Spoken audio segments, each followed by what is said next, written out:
How you all doing out there? Thank you. Thank you. Thank you. I'm honored and I'm blown away, even though this is my 25th year plus doing this. I've been doing this for a quarter of a century now, which is quite amazing for me in the process.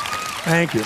And I've had the privilege now of working with more than 3 million people live in events from more than 80 countries around the world. So at this stage, I gotta tell you something. I could be an idiot and I would know that there are certain patterns that cause people to be fulfilled, to be happy, to fit, to be strong, to feel alive, to be vibrant, to have passion in their life, to do well financially, but even more importantly, emotionally, psychologically, spiritually, in their health and their relationships.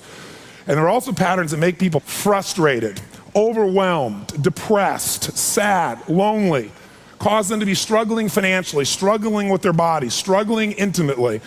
And those patterns, they're not because there's something wrong with somebody, it's because of a pattern that we're doing. And I've spent a quarter of a century of my life basically studying the most successful people in the world and the most challenged, and figuring out what's the fastest way to create a change in basically developing the one thing that all people have in common who succeed. They're leaders. This is a leadership program. Because I don't care what style you are, I don't care if you're a mom, if you're a great mom, you lead your child, you're not led by your child. Or a great dad. If you're a great business person, you're a great salesperson, you're a great negotiator, you're a great anything, you're a great human being. This has been my entire life's obsession. What makes the difference in people's lives? And that leadership component, as I say, doesn't always mean somebody follows you. A leader is somebody who lives life on their terms, that you will never settle for less than you can be or share or give or create. It's not what we get that makes us happy, it's who we become. How we live our life, who we are as a person. People can take away all the things, but who you become, no one can take away. And the problem is most of us are trying to be something we're not. And it isn't so much about change, about changing yourself. The change happens when you be yourself.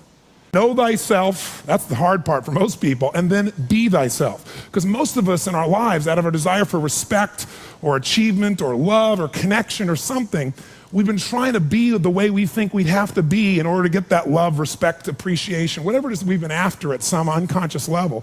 And we've been doing it so long that we think that this is who we are. Because success without fulfillment is failure.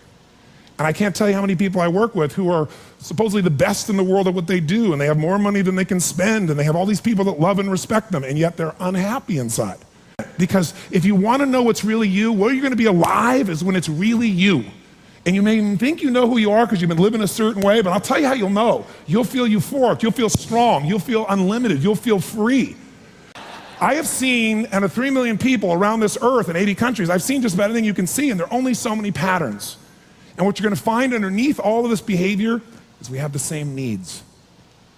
There are 6 human needs we're going to review tonight. When you understand what those needs are and which ones you're focusing on, you start to understand why people do the crazy things they do, including you and I. And you begin to understand, hey, there might be a better way to meet my needs, and I don't have to get caught up in this game of stress and frustration and upset, or I could really help this person I care about, because I could see what's really going on. Part of what we want to accomplish here as leaders is we want to become practical psychologists. We want to understand what's really going on so we can help, so we can make a difference, so we can transform. So yes, of course you can do better in your business, because the more you understand about what people need and want, the greater you're going to be, the better manager, better leader, the better mom or dad, the better friend. And there's a better you that's available when you understand what's driving you. But most of us are running patterns over and over again, and we want to free that up. To free it up, we got to break the pattern. We got to do things that are different. So we're going to do something different. I'm not here because I believe in positive thinking. If you think that's what I believe, you don't know much about me. I'm not one of those people that believes you're supposed to go to your garden and chant, there's no weeds, there's no weeds, there's no weeds, there's no weeds. There's weeds right there. All right, that's what I believe. Here's what I believe. I believe that if you really want to be effective, you got to tell the truth. In fact, there's 3 mandates of leadership, if you want to jot them down, that may be the foundation of everything that I believe, and I hope that you will see as something that's useful for your own life to remember, because it's so fundamental. So the first mandate to leadership is not just to be positive. First mandate of leadership is see it as it is, but not worse than it is. The first secret to be an effective leader in your life, whether it's you want to lead your body from the location it is right now you're unhappy about, you don't have the energy you want, your body's not where it wants, to where you want to be, that's leadership. You want to transform your business, that's leadership. Your income, that's leadership. You want to help your children, that's leadership. You're going to be a leader? Step number one, tell the truth. See as it really is, but don't make it worse than it is so you have an excuse not to try. What takes guts is to put yourself on the line. What takes guts is to say, I'm going to make this work. What takes guts is to say, I'm going to believe, knowing I could be disappointed or devastated. But you know what? Disappointment's a good emotion if you learn how to use it.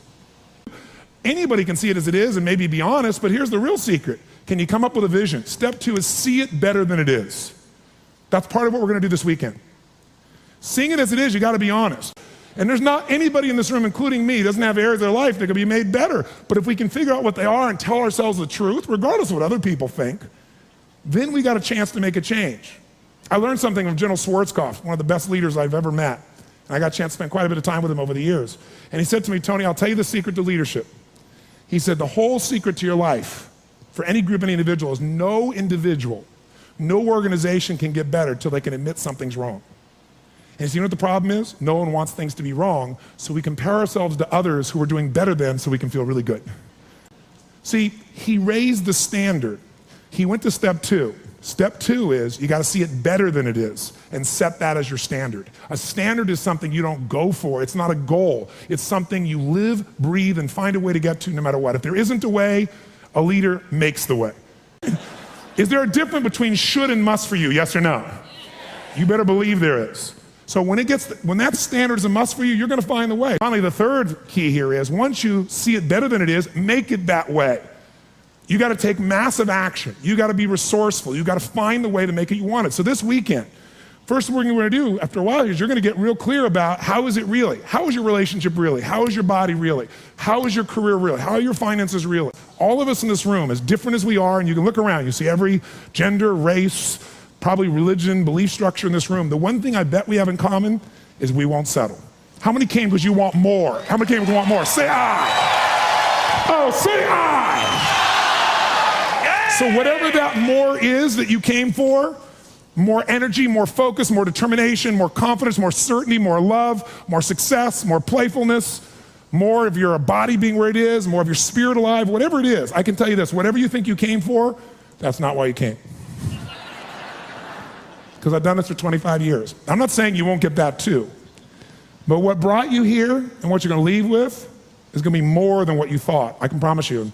You want to know what makes us happy? Progress. That's it.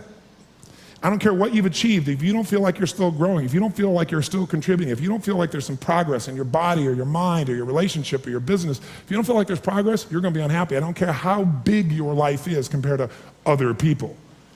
Progress is the game, my friends. It's being alive. And if we're going to be alive, absolutely. Whatever your game plan is, it's ultimately to get to a certain feeling. And the truth is you can have it right now. This next few days is the beginning of that path, and we want to take it to a whole nother level. And let's start now.